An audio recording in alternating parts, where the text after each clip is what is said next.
Assalamualaikum warahmatullahi wabarakatuh. Perkenalkan, saya Nisa Isrofi, STMT, selaku dosen program studi Teknik Logistik Kampus Surabaya, Telkom University. Pada kesempatan kali ini, saya akan menyampaikan salah satu mata kuliah yang saya ampu sesuai dengan bidang keahlian saya, yaitu pergudangan dan penanganan material dan praktikum dengan kode BCK32AB3.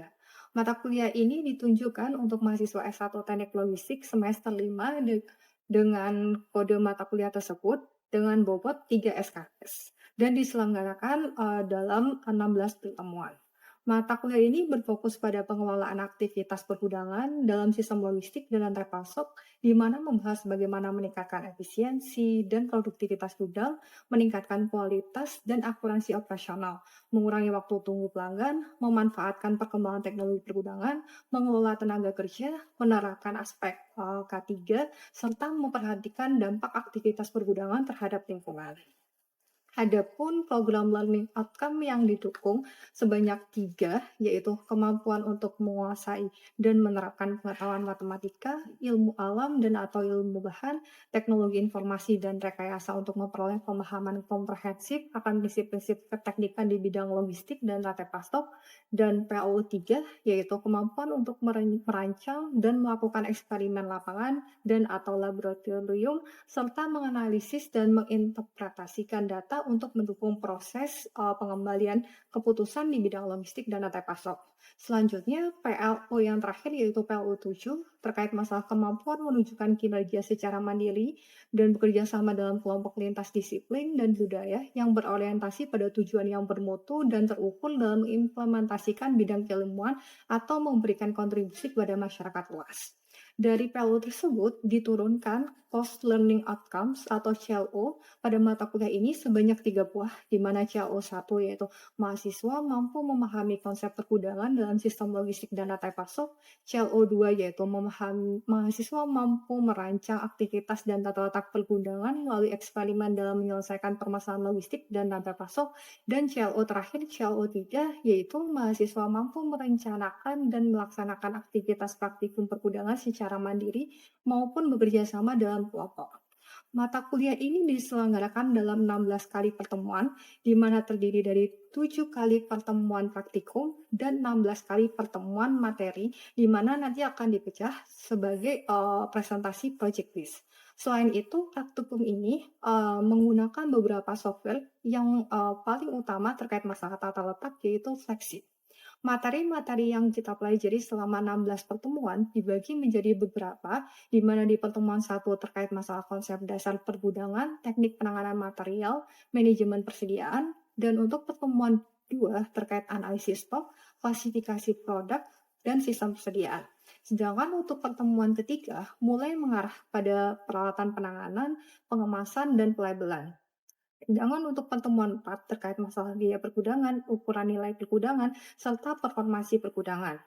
Dan untuk di pertemuan 5 terkait masalah proses gudang receiving dan putway, sedang untuk pertemuan 6 terkait masalah pengelolaan penyimpanan dalam pergudangan, pertemuan 7 terkait replenishment dan pemrosesan pesanan, dan di pertemuan 8 akan dilakukan project base, di mana di situ akan dijelaskan terkait masalah tugas besar di CLO 2. Pertemuan 9 membahas terkait masalah peak preparation dan warehouse performance model. Sedangkan untuk pertemuan 10 membahas terkait strategi pengembalian barang atau picking process, dan untuk pertemuan 11 terkait masalah metode order picking, pertemuan 12 terkait masalah optimasi tata letak gudang, di sini menggunakan praktikum dan juga software Flexi. Sedang untuk pertemuan 13 yaitu mengenai pengelolaan pengiriman barang atau muatan kargo, pertemuan 14 terkait masalah K3, pertemuan 15 terkait SOP pada gudang, dan pertemuan terakhir presentasi tugas besar CLO 2. Sistem penilaian terdiri dari 3. Yang pertama itu terkait masalah tugas kelompok yang ada pada CLO 1, sedangkan untuk CLO 2 adalah tugas besar. Di sini bentuknya adalah problem based, sedangkan untuk CLO 3 di situ adalah terkait masalah praktikum. Model pembelajaran yang digunakan problem based learning dan project based learning yang dikombinasikan antara teori dan praktikum, sehingga mahasiswa tidak hanya memahami konsep tetapi juga mampu menyelesaikan permasalahan nyata di bidang pergudangan berdasarkan analisis data dan kebutuhan industri. Referensi pembelajaran menggunakan beberapa buku terkait masalah warehouse disesuaikan dengan pertemuan yang ada. Baik, pada video pembelajaran ini saya akan menyampaikan materi pertemuan ketiga terkait masalah analisis stok, klasifikasi produk, dan sistem persediaan, di mana materi tersebut merupakan salah satu konsep fundamental bagi mahasiswa teknik logistik dan menjadi dasar bagi mata kuliah selanjutnya, terutama di mata kuliah sistem persediaan. Mari kita simak proses pembelajaran berikut.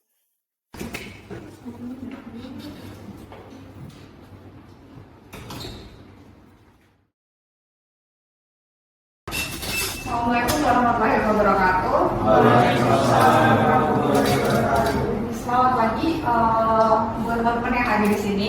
Jadi sesuai sama RPS yang sudah kita bahas di pertemuan kemarin. Jadi sekarang di pertemuan kedua, jadi saya akan melanjutkan materi yang di minggu kedua, yaitu terkait masalah inventory, stock analysis, dan classifying product. Jadi untuk referensinya tetap sama ya, bukunya tetap saya menggunakan buku ini untuk sebagai referensi utama, tapi ada beberapa materi yang lain. Dan nanti juga ada penelitian yang saya masukkan untuk integrasi di sini. Nah, saya remind aja ya untuk materi sebelumnya. Jadi karena di pertemuan pertama itu adalah masih dasar dari pergudangan. Jadi di pergudangan kemarin itu yang kita bahas kayak masalah konsep dasar pergudangan.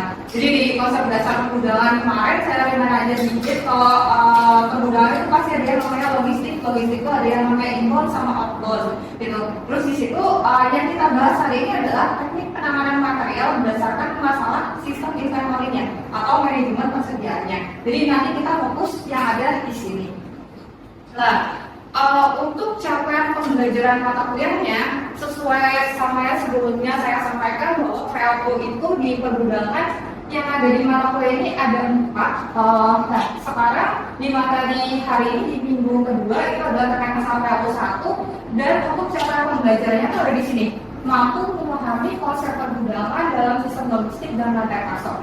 Jadi nanti untuk studi kasusnya bakal saya kasih sesuai sama yang ada di sini. Nah, bahasannya adalah yang pertama terkait masalah flow system, klasifikasi produk, baru masuk di inventory system. Nah, sebelumnya saya masuk di flow system dulu. Nah, di flow system ada yang masih ingat kemarin aliran yang ada di logistik itu ada aliran apa aja? Mungkin ada yang mau jawab aliran? Iya, Mas. Ya baik, Bu izin bertanya. Di sini aliran informasi itu ada 3. Pertama ada aliran material, aliran informasi, dan aliran uang. Aliran material ini bisa disebut dari perpindahan barang dari hulu ke hilir. Lalu ada informasi. Informasi ini adalah pertukaran informasi antara kedua belah pihak. Contoh dari gudang ke manufaktur. Nah, lalu ada yang terakhir ada aliran uang. Di sini aliran uang ini untuk transaksi seperti nota atau jangan.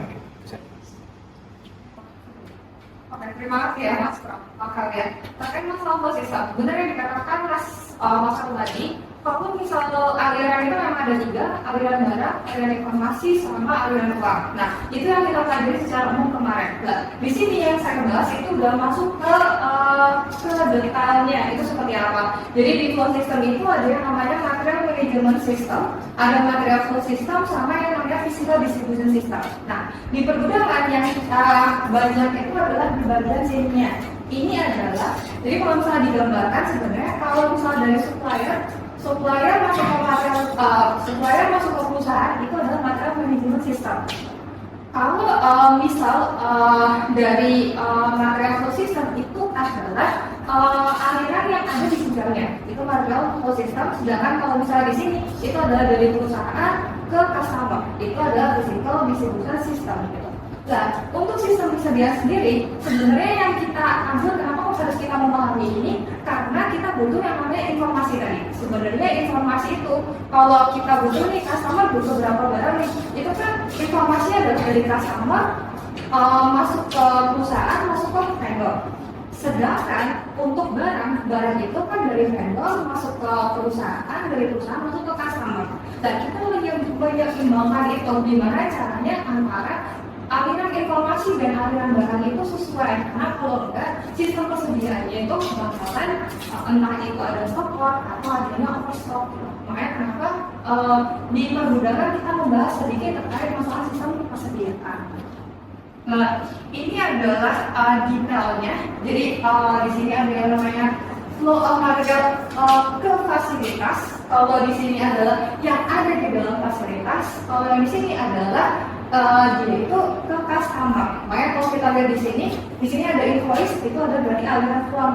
Dari aliran uang itu berarti masuknya adalah dari customer, nanti masuk ke perusahaan, dari perusahaan masuk ke masuknya ke perusahaan gitu. Nah, makanya di sini kalau saya mau runut dari awal, sebenarnya di sini ada yang namanya production control. Production control itu butuh yang namanya berapa sih barang yang harus kita pesan ke vendor. Itu masuknya adalah di sini. Nah, nanti kalau barang itu datang, masuk nih ke departemen purchasing, habis itu dia masuk ke vendor, dikirim masuk ke departemen, baru nanti ada material handling yang sampai ke perusahaan. Nah, di perusahaan ini adalah ada beberapa aliran terkait yang ada di sini gitu. Nah, sebenarnya kan di sistem persediaan tuh kita menjaga agar barang-barang itu materialnya itu udah sesuai sama produksi itu sesuai sama permintaan customer. Makanya di sini tuh butuh yang namanya kalian paham terkait masalah aliran yang ada di sini. Nah, untuk aktivitas yang ada di dalam gudang itu sebenarnya ada ini ada di gudang. Jadi ada yang pertama barang itu datang, ada uploading, pemeriksaan, terus habis itu barang itu disimpan, terus order picking, pengambilan, terus biasanya ada di slot itu, terus habis itu loading. Nah, ini disesuaikan. Kemarin kita sudah sempat bahas bahwa gudang itu ada gudang raw material, ada gudang finish good, terus ada gudang raw material, gudang barang yang setengah jadi gitu. Jadi disesuaikan seperti itu. Nah, klasifikasi produk. Nah, kenapa sih kalau kita harus mengklasifikasikan produk? Karena kita melihat adanya siklus dari flow tadi, ada siklus pasokan dan siklus permintaan. Di mana kalau siklus pasokan itu adalah di area penerimaan sama area stok, sedangkan siklus permintaan itu ada di area lokasi stok, area pengambilan sama area pengiriman. Nah, di sini kita butuh yang namanya demand analysis. Nah, demand analysis sebenarnya kalau kalian sudah belajar di PPIC, kita sempat belajar ada di mana demand itu adalah yang pasti dan tidak pasti. Tapi kalau sekarang kebanyakan demand itu adalah tidak pasti, kebanyakan adalah uncertain gitu. Makanya sekarang banyak orang itu melakukan prediktif gitu. Cuma kalau misal yang di awal-awal biasanya kita melakukannya itu adalah peramalan permintaannya adalah kalau yang masih ingat itu adalah dia berdasarkan rata-rata itu historical data. Tapi kalau misalnya produknya benar-benar baru, kita tidak tahu permintaannya berapa, biasanya kita analisisnya dari kompetitor. Nah, kompetitor itu biasanya kita melakukan prediktif, kita mau ngambil berapa persen dari situ. Terus juga permintaan itu sebenarnya ada macam-macam. Ada yang langsung dari customer, ada yang memang dia dibutuhkan dari produk lain. Contoh nih kayak misal bukan produk yang langsung jadi ke customer tapi diolah lagi. Misal nih kayak contoh yang ada di sini, misal ban itu misal butuh yang namanya karet itu. Nah, karet itu biasanya dia diproses dari perusahaan lain. Nah, kalau kayak gitu biasanya demandnya udah pasti dari pihak bannya. Karena dia itu demandnya bukan demand dari end customer, tapi dari memang perusahaan yang ada di tengah di situ. Nah, di sini pattern demand saya nggak membahas secara dalam karena ini ada di PPIC. Biasanya kita lihat adalah season itu, makanya kalau kita peramalan biasanya kita 6 bulan sekali, lebih sering di 6 bulan sekali. Atau misal ada beberapa occasion kayak misal contoh Natal atau Lebaran. Contoh nih kayak misal di produk sari roti itu di Bali itu biasanya permintaannya meledak kalau misal ada nyepi. Nah, itu biasanya permintaannya banyak gitu. Nah biasanya season itu biasanya kita harus melihat oh ternyata memang permintaan di season itu cukup tinggi. Terus habis itu promotion biasanya kita lakukan ini adalah biasanya kita melihat analisis demand, dimana kalau misal produknya masih banyak, kita butuh yang namanya ini promosi itu di gudang keberapa itu juga bisa. Terus kita bisa melihat dari sini produk life cycle gitu. Jadi kalau misalnya kita lihat ya siklus produk itu kan ada yang namanya tahap awal itu dia belum dikenal. Jadi belum dikenal itu biasanya kayak gini. Nanti growth sampai atas, biasanya itu di sini dia stagnan di sini. Karena biasanya customer itu udah mulai bosan di situ. Jadi kita harus tahu yang namanya life cycle-nya. Nah, untuk yang ada di sini biasanya kita harus lakukan beberapa analisis kayak butuh apa sih untuk menarik customer. Cuma ini disesuaikan sama produknya. Kayak misal produk-produk yang kayak mie instan itu kan dia ini ya sudah ada masa pasarnya, biasanya memang lebih stabil gitu. Cuma ada beberapa produk yang memang customer itu udah mulai bosan dan itu udah perlu dilakukan improvement karena kalau nggak ini tuh turun. Nah ini tuh berakibat di apa? Itu berakibat di pergudangan juga. Jadi kalau misalnya di tahap awal biasanya kita melakukan pergudangan itu jumlahnya tidak terlalu banyak, cuma satu. Kalau satu itu biasanya dia service levelnya tidak terlalu tinggi karena gudangnya cuma satu, dia harus menyisir beberapa customer, cuma biayanya murah. Tapi kalau misal udah mulai dia growth kayak gini, biasanya gudangnya cukup banyak, service levelnya udah mulai tinggi, biayanya makin tinggi juga. Nah, makanya kalau misalnya di sini kita jangan sampai turun, jadi kita harus lihat pola demand. Nah, terus ada nih analisis ABC. Saya mulai sempat menyinggung sedikit. Ada yang tahu nggak kemarin klasifikasi ABC itu apa? Ada yang mau ngomong? Oke, Mas.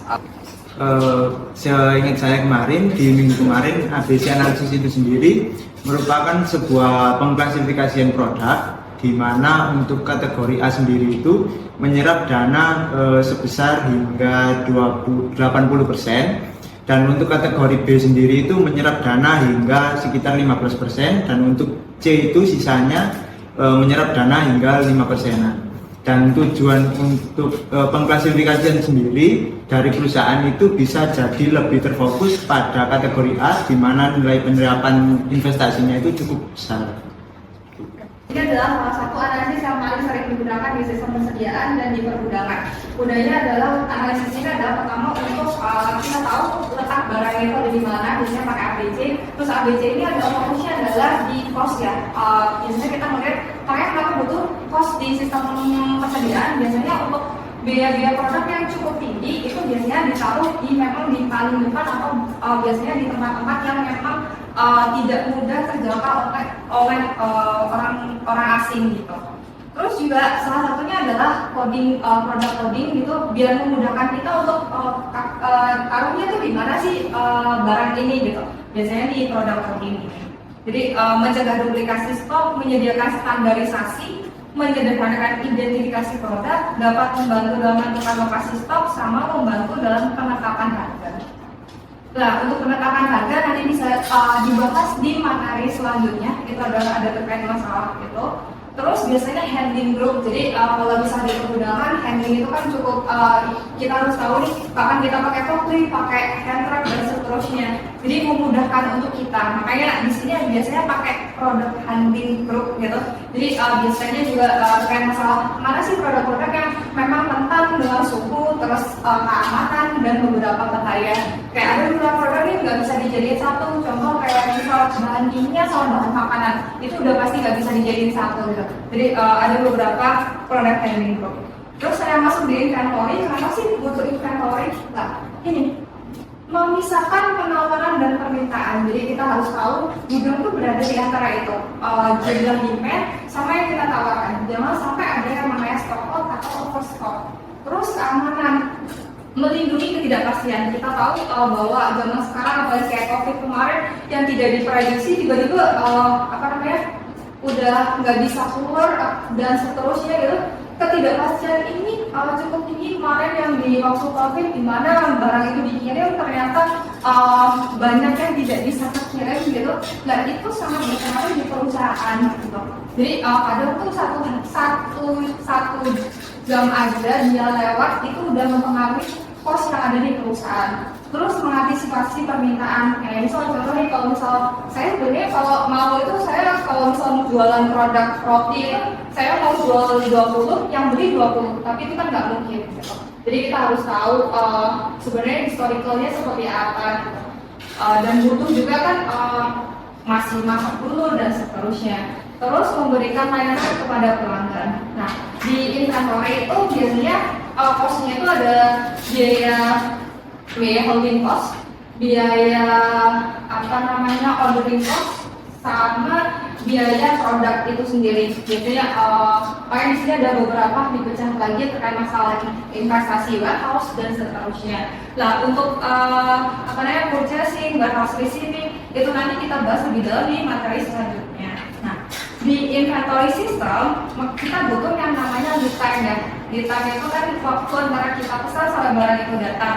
Jadi kita harus tahu lead time-nya berapa sampai kita bisa memastikan produk itu ada saat kita butuhkan. Makanya biasanya kita sering nyebutnya demand saat lead time. Jadi saat waktu tunggu itu demand-nya berapa agar antisipasi stok yang ada. Nah, di sini demand forecast-nya akan menjadi lebih mudah ketika kita tahu produknya itu apa. Biasanya kita udah tahu historical datanya, terus produk permintaannya stabil dan jangka waktunya singkat, itu lebih gampang. Tapi kalau misalnya lebih sulit adalah untuk kita forecast ini produk baru, terus permintaannya tidak menentu, terus habis itu pesaingnya cukup banyak, biasanya susah untuk itu. Nah, makanya inventory, nah mungkin ini nanti diperdalam di sistem persediaan ya di mata kuliah itu. Sebenarnya yang kita antisipasi di sistem persediaan di pergudangan itu adalah ini. Jadi inventory stok level kita ada di sini. Itu kan pasti lama-lama turun ya, sampai akhirnya di titik yang ada di sini. Nah, kita sebenarnya gimana caranya kita buat adalah ketika barang itu datang naik. Sebenarnya kita yang mau kayak gini, karena kalau misal kita lewat aja ya, dia turun-turun, dia produksi stock out lah di sini. Tapi kalau kita terlalu banyak di sini, nanti holding cost-nya cukup tinggi. Jadi kita butuh yang namanya ini levelnya berapa sih kita waktunya kita pesan. Nah, inilah sebenarnya yang kita tidak mau ini ya, sampai adanya stock out itu sebenarnya kita nggak mau. Nah, makanya sebenarnya yang kita mau itu adalah trade off yang ada di sini. Jadi biasanya kita sebutnya adalah EOQ, Economic Order Quantity. Jadi kita melihatnya adalah di sini. Kita ingin adalah holding cost-nya biaya tidak terlalu mahal, ordering cost-nya tidak terlalu mahal. Itu adalah di sini titik optimalnya EOQ. Nah, EOQ itu biasanya dihitung. Yang paling dasar itu adalah EOQ ini akan sebenarnya untuk di sini simbolnya itu macam-macam. Biasanya itu adalah akar 2 dikali demand dikali order cost dibagi sama holding cost. Biasanya di situ. Nah nanti itu udah turunannya banyak dari EOQ, ada model P, model Q dan seterusnya. Nah ini kalau kalian belajar di PIC nanti kalian belajar terkait masalah MPS, MRP, baru yang nanti EOQ. MRP itu apa? Biasanya kita bikin yang namanya bill of material. Bill of material itu kita harus tahu dulu produk, kayak misal pensil nih. Pensil itu butuh apa aja? Kayak misal dia butuh yang namanya dalamnya itu apa sih yang hitam-hitam itu, terus habis itu kayak kayunya gitu. Nah, misal ada 2 di sini, kita harus memastikan dulu dari 2 ini mana sih yang harus kita produksi sendiri, mana yang harus kita beli dari customer. Kalau misal di sini dipecah lagi, ya mungkin aja sih sebenarnya. Makanya di bill of material biasanya ada beberapa level. Nah, masuk di sini nanti kalau yang ada di sini. Jadi untuk yang ada produk di atas, kita harus tahu produk-produk yang di sini itu udah benar. Makanya biasanya kita lihatnya dari MRP, EOQ yang di bawah sampai akhirnya ke atas. Sampai sini ada yang mau ditanyakan? Saya mau tanya terkait sistem persediaan dan pergudangan. Sebenarnya berkaitan antara sistem persediaan dengan pergudangan itu gimana ya, Bro? Terus hubungan di antara keduanya itu seperti apa? Mas Wildan, pertanyaannya sebenarnya pertanyaan bagus. Kenapa sih kita harus mempelajari sistem persediaan? Padahal nanti itu ada mata kuliah sendiri di sistem persediaan. Apakah ada hubungannya antara sistem persediaan dengan perundangan? Nah, sebenarnya saya tadi udah spill sedikit terkait masalah hubungannya kenapa kok harus kita mempelajari sistem persediaan itu. Yang pertama adalah terkait masalah aliran itu tadi. Jadi di aliran itu adalah kita butuh yang namanya informasi itu tadi. Nah, di pergudangan kita harus memastikan barang itu ada di situ. Nah, barang yang ada di gudang biasanya kita ada namanya kita punya constraint kapasitas. Ada sih beberapa perusahaan yang gudangnya gede banget gitu. Cuma ada beberapa yang constraintnya adalah terkait masalah kapasitas gudang. Dan kita harus memastikan antara gudang yang kita punya dengan sistem persediaan kita. Kayak misalnya nih, contoh dari processing mau beli barangnya banyak sekali karena misal ada diskon gitu. Tapi sebenarnya di gudang itu tidak mampu itu. Nah, itu akhirnya akan berdampak pada holding cost yang cukup tinggi dan barang itu akhirnya ditaruh, misalnya nih barangnya ditaruh di luar gitu. Akhirnya barangnya banyak yang terbuang kayak gitu. Nah, makanya kenapa kok harus kita butuh integrasi antara pergudangan sama sistem persediaan tuh alasannya adalah di situ kesiapannya. Terus juga kita harus butuh kayak misalnya di pergudangan itu waktu kita order picking itu waktunya berapa lama sih sampai dia sampai diproduksi gitu. Jadi kita harus punya standar waktu di situ biar tidak terlalu membutuhkan waktu lama. Kayak so, contoh di gudang tuh ternyata barangnya tuh masih tidak tertata rapi. Untuk dia mengambil barang itu butuh waktu sampai 20 menit gitu. Makanya harus juga namanya konformasi dari pergudangan itu dia menyeimbangkan yang ada di produksi sama sistem persediaan seperti itu. Terus saya juga mau juga terkait masalah penelitian. Saya sempat teliti terkait masalah ini. Sebenarnya untuk persediaan itu ada beberapa metode. Salah satunya yang paling sering digunakan itu adalah periodic review sama continuous review. Gitu. Nanti mungkin di sistem persediaan ya. Periodic review itu biasanya dilakukan untuk tipe demand yang stabil, tapi kalau continuous review itu adalah demand yang cenderung naik turun. Nah, di situ biasanya kalau yang continuous itu kita cukup rentan, kayak misalnya tiba-tiba naik nih, tiba-tiba turun gitu. Nah, kita butuh yang namanya kapasitas gudang. Jadi kita integrasikan antara berapa sih barang yang harus kita pesan sama kapasitas yang ada di gudang ini. Jadi mungkin nanti kalian bisa baca di sini. Jadi ini tuh terkait masalah trade-off biaya persediaan, frekuensi pemesanan sama kapasitas. Untuk minggu depan itu ada materi yang berbeda lagi. Karena di gudang ini adalah tipenya adalah sedikit-sedikit gitu. Materinya memang belum yang terlalu spesifik gitu. Nah, makanya saya ada tugas di kalian. Ini tugasnya analisis gitu. Di sini ada perusahaan distribusi gitu. Dia itu punya kapasitas gudang itu udah melebihi ini 90%. Dia ada terjadi stock out. Terus ada beberapa produk tuh yang menumpuk di gudang. Seluruh produk masih menggunakan kebijakan cadangan persediaan yang sama. Di sini tim manajer gudang itu disuruh menganalisis terkait ini. Di sini ada demand-nya juga. Jadi nanti coba dianalisis. Di tiap orang bisa beda-beda ya analisisnya ya, karena ini tugas individu. Nanti kalian berlomba sebagai warehouse analis, terus kalian analisis terhadap permasalahan itu. Terus coba kaitkan dengan analisis ABC. Tapi pertama harus identifikasi dulu ya. Dari identifikasi itu, terus kalian lihat kondisi inventory-nya, tentukan prioritasnya, mana yang harus yang cukup krusial dikelompokkan ke A, B, dan C. Terus rekomendasi penanganan persediaan, sama yang terakhir klasifikasi produk. Mungkin dari saya cukup sekian. Sampai ketemu di pertemuan selanjutnya. Wassalamualaikum warahmatullahi wabarakatuh.